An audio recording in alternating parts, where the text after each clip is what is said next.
You think your exhaustion is a sign of weak faith. You think that bone-deep tiredness you feel after months of trying harder, praying longer, serving more means you're failing God. That's exactly what Satan wants you to believe.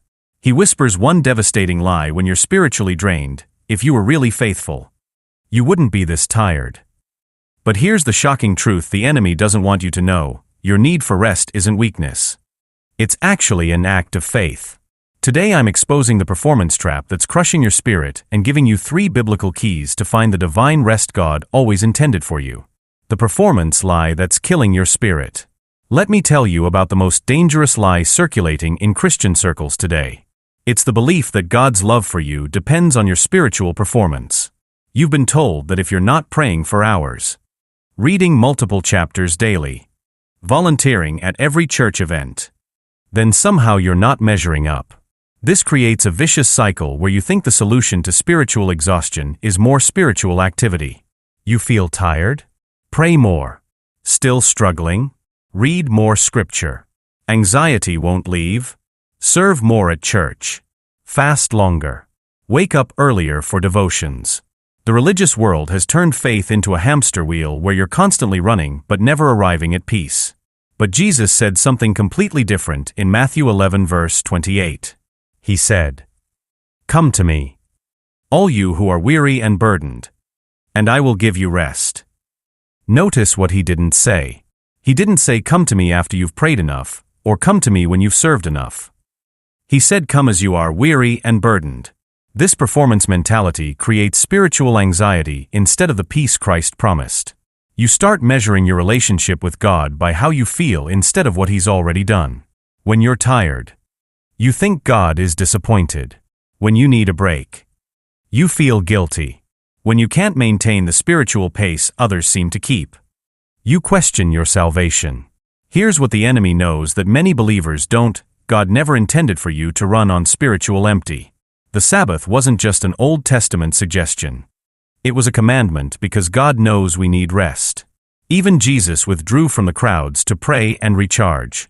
If the Son of God needed rest, why do we think we don't? Satan uses your exhaustion as evidence against your faith. He points to your tiredness and says, "See, you're not really saved. A real Christian wouldn't struggle like this." But that's backwards thinking. Your exhaustion isn't proof you're failing God. It's proof you're human and you need the divine rest He offers. The 3 keys to divine rest. The first key is what I call the Sabbath pause. This isn't about taking a full day off, though that's ideal. It's about implementing moments of mental and spiritual rest even in the middle of chaos. When you feel that familiar weight of spiritual pressure, you pause and remind yourself that your worth isn't determined by your productivity for God. You can literally pause for 30 seconds and say, "God, I trust you to handle what I can't." That's a Sabbath moment. The second key is the burden transfer. And I'm going to give you the exact prayer that changes everything. This is the prayer of release that transfers your exhaustion directly to God. Father, I'm carrying weight that isn't mine to carry. I give you my tiredness, my guilt about not doing enough, my fear that I'm disappointing you. Take these burdens and give me your peace instead. Pray this slowly and mean every word. Feel the weight lifting as you speak. The third key is understanding that rest is actually faith in action. When you choose to rest instead of striving, you're declaring that you trust God more than you trust your own efforts. You're saying, "God, I believe you love me even when I'm not performing for you." This is revolutionary thinking for most believers who've been taught that rest equals laziness. People will tell you that taking spiritual rest makes you lazy or uncommitted to your faith. That's religious manipulation, not biblical truth. Your worth comes from what Christ did on the cross, not from how many hours you spend in prayer. God's strength is actually made perfect in your weakness, which means your exhaustion can become the very place where His power shows up most clearly. Spiritual rest isn't weakness, it's biblical wisdom that restores your soul and renews your strength.